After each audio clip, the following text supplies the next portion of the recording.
पुरुष और स्त्री पूरा जीवन एक साथ बिताते हैं, एक ही छत के नीचे सांस लेते हैं, प्रेम करते हैं और संघर्ष भी करते हैं।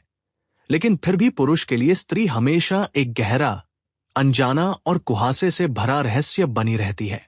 पुरुष कितना ही प्रयास कर ले, वह स्त्री को कभी पूरी तरह जान नहीं पाता। वो केवल उसे महसूस कर सकता है। ओशो के अनुसार इसी अनजाने तत्व को फेमिनिन मिस्ट्री या स्त्रीत्व का वो गहरा रहस्य कहा जाता है जिसे तर्क, लॉजिक की तराजू पर नहीं तोला जा सकता। स्त्री की सबसे बड़ी विशेषता यह है कि अगर वह किसी के प्रेम में आकंठ डूब भी जाए तो भी वह कभी आक्रामक होकर अपनी भावनाओं का इजहार नहीं करती।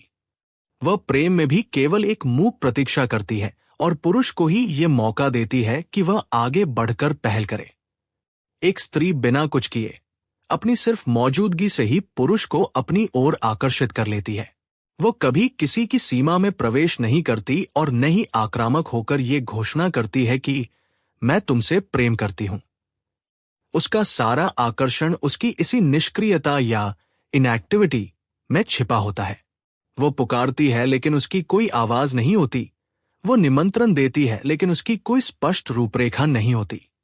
ओशो बताते हैं कि जब कोई स्त्री किसी के प्रेम में तुरंत हाँ कह देती है तो इसका मतलब है कि उसे स्त्रीत्व के इस गहरे रहस्य का कोई पता ही नहीं है। वह तो एक पुरुष की तरह व्यवहार करने लगी। स्त्री के इनकार करने और मुड़कर चले जाने में ही उसका सबसे बड़ा बुलावा होता है। मुल्ला नसरुद्दीन की एक कहानी का उदाहरण देते हुए ओशो समझाते हैं कि स्त्री की ना का अर्थ कभी भी पूरी तरह ना नहीं होता है। वो हमेशा एक सूक्ष्म रास्ता खुला छोड़ देती है। यदि वह सीधे हां कह दे तो रहस्य समाप्त हो जाता है और पुरुष का पीछा करना रुक जाता है और पुरुष के लिए शिकार का मजा खत्म हो जाता है। स्त्री का पूरा व्यक्तित्व और उसका शरीर केवल ग्रहणशील यानी रिसेप्टिव होता है, आक्रामक नहीं। अगर हम इतिहास उठाकर देखें तो लाखों वर्षों के मानव इतिहास में किसी भी स्त्री ने कभी किसी पर बलात्कार नहीं किया है, क्योंकि उसके बुनियादी व्यक्तित्व में ऐसा करना असंभव है। बलात्कार एक आक्रामक कृत्य है और स्त्री का स्वभाव स्वीकार करना है, हमला करना नहीं। पुरुष का पूरा मनोविज्ञान विजय, कॉन्क्वेस्ट पर आधारित है, जबकि स्त्री का मनोविज्ञान समर्पण, सरेंडर पर। ओशो कहते हैं कि 100 में से 90 मौकों पर पुरुष जो भी करता है वह सूक्ष्म रूप से आक्रामकता ही होती है, क्योंकि उसका व्यक्तित्व और शरीर दोनों ही एक हमलावर की तरह निर्मित है। प्रकृति ने सृजन का नियम भी ऐसा बनाया है कि जन्म हमेशा गहरे अंधकार और गुप्त जगत में होता है। जैसे बीज जमीन के अंधेरे में फूटता है और बच्चा मां के गर्भ के अंधकार में पलता है, वैसे ही स्त्री का रहस्य भी उसकी इसी गहराई में है। जो चीज आक्रामक है वो कभी रहस्यमय नहीं हो सकती, क्योंकि वो खुद को प्रकट कर देती है। पुरुष के व्यक्तित्व में गहराई कम और सतह ज्यादा होती है। वो एक खुली किताब की तरह है, लेकिन स्त्री एक ऐसी किताब है जिसका हर पन्ना एक नया रहस्य खोलता है। इसी ग्रहणशीलता के कारण स्त्री संभोग में भी नहीं थकती, जबकि पुरुष जल्दी ही अपनी ऊर्जा खो देता है। जीव विज्ञान के स्तर पर भी प्रकृति स्त्री का साथ देती है। सांख्यिकी कहती है कि जब 100 लड़कियां पैदा होती हैं तो 116 लड़के पैदा होते हैं, क्योंकि प्रकृति जानती है कि पुरुष भीतर से कमजोर है और वह जीवन की दौड़ में जल्दी टूट सकता है। 14 वर्ष की उम्र तक आते आते कई लड़के बीमारियों और संघर्षों के कारण मर जाते हैं और अंततः अनुपात बराबर हो जाता है। स्त्रियां पुरुषों की तुलना में अधिक समय तक जीवित रहती हैं और उनमें जीवन शक्ति अधिक होती है, लेकिन समाज ने, जिसे पुरुषों ने बनाया है, स्त्रियों को मानसिक रूप से गुलाम बनाने में कोई कसर नहीं छोड़ी। हिस्टीरिया जैसी बीमारियों का 70% कारण पुरुषों द्वारा बनाया गया ये दमघोंटू और दमनकारी समाज है। ओशो इस बात पर जोर देते हैं कि पुरुषों ने स्त्रियों को इसलिए नहीं दबाया कि वे कमजोर थी, बल्कि सच्चाई इसके विपरीत है। पुरुष डर गया था कि अगर स्त्री को उसकी पूरी शक्ति में खिलने दिया गया तो वो पुरुष से कहीं आगे निकल जाएगी और पुरुष की सत्ता समाप्त हो जाएगी।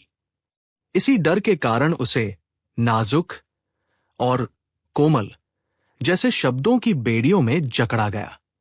चीन जैसे देशों में तो सदियों तक स्त्रियों को लोहे के जूते पहनाए गए ताकि उनके पैर छोटे और कमजोर रहें। यह पुरुष के अहंकार की एक क्रूर अभिव्यक्ति थी। स्त्री का एक और बहुत बड़ा गुण उसकी अनंत प्रतीक्षा करने की क्षमता है। पुरुष हमेशा व्यग्र, तनावग्रस्त और जल्दी में होता है। उसे हर चीज अभी और इसी वक्त चाहिए। वह प्रतीक्षा नहीं कर सकता, वो छटपटाता है। लेकिन स्त्री एक युग तक प्रतीक्षा कर सकती है, वो ठहर सकती है। भारत में प्राचीन समय में स्त्रियों के लिए जो नियम थे, वे अक्सर उनकी इसी गहनतम गरिमा और भरोसे का सम्मान करते थे कि स्त्री में वो शक्ति है जो मृत्यु के पार भी प्रतीक्षा कर सकती है। कुंवारी स्त्री में जो सौंदर्य होता है, वो एक अनछुआ रहस्य है, लेकिन वह सौंदर्य अपने परम शिखर पर तब पहुंचता है जब वह मां बनने वाली होती है। एक स्त्री के जीवन का सबसे बड़ा पीक एक्सपीरियंस या शिखर पत्नी होना नहीं, बल्कि मां होना है।